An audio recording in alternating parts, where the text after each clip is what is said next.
right, so there once was a time when contractors had to deal with the problem that was their workers' compensation insurance accounting for half, if not more, of their overall insurance spend. This year and in years past, that is no longer the case. Today, we're going to dig into why workers' compensation insurance for contractors is getting so much less expensive. And if you're not seeing it that way on your end, what you need to do moving forward so that you can get in with the majority of the construction industry in seeing lower work comp rates.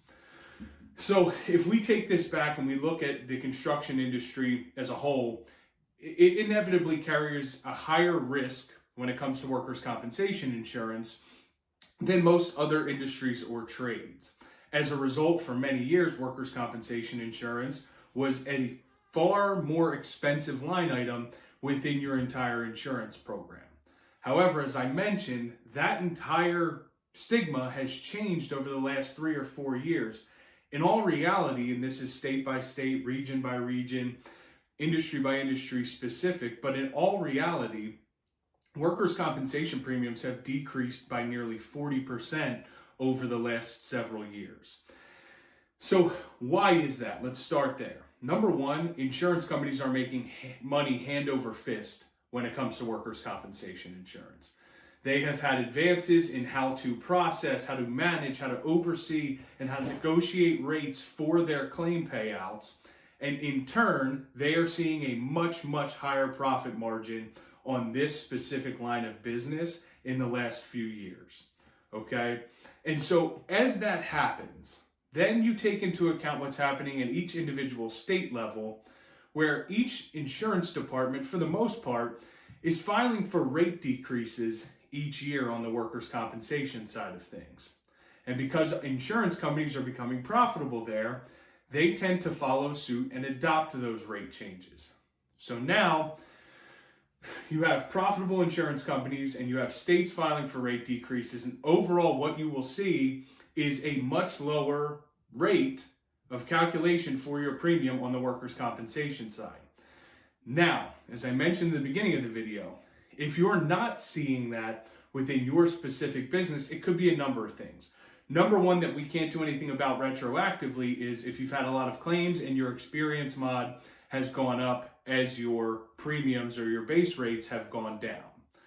But the other piece, something that happens that very few businesses notice, is that as rates go down, some underwriters and some specific insurance companies will decrease their discretionary credits to your business. So for example, if you were paying $10,000 for your workers' compensation policy, and in the past you were receiving a 25% schedule credit from an underwriter, their discretionary credit, bringing your premium down to $7,500. But as rates have gone down, right, and let's say your premium now gets down to $8,000 from a base perspective, and maybe the insurance company is no longer giving you that 25% schedule credit, and maybe they've lowered that to 5% or 10%, and so you're not seeing that true decrease in premium that you should. If that's the case, one, it may be hard to determine, but if you feel that that's the case for you, it's important to, as always, have somebody else give a second opinion on your overall program and to do the due diligence to market your program to several carriers and show you what the entire market has to offer your specific business. Okay? So in 2026, I expect work comp rates to continue to decrease in an overall perspective. And if you are not seeing that on your end, keep in mind that at McHugh Insurance Group and Delaware Valley Contractors Insurance, we do construction contracting businesses the best. Okay? Workers' compensation is still a large line item. Our due diligence process is designed to ensure that not only you're getting the best rates each year, but that you also know what's going on behind the scenes. We're entirely transparent, and our due diligence process honestly doesn't impact any relationship you may have with your current broker. So if you're in the market for it this year, you're planning on taking a look, or if you just have questions, feel free to reach out, learn a little bit more about our process, and we can walk you through what this year could and should look like for you and your business.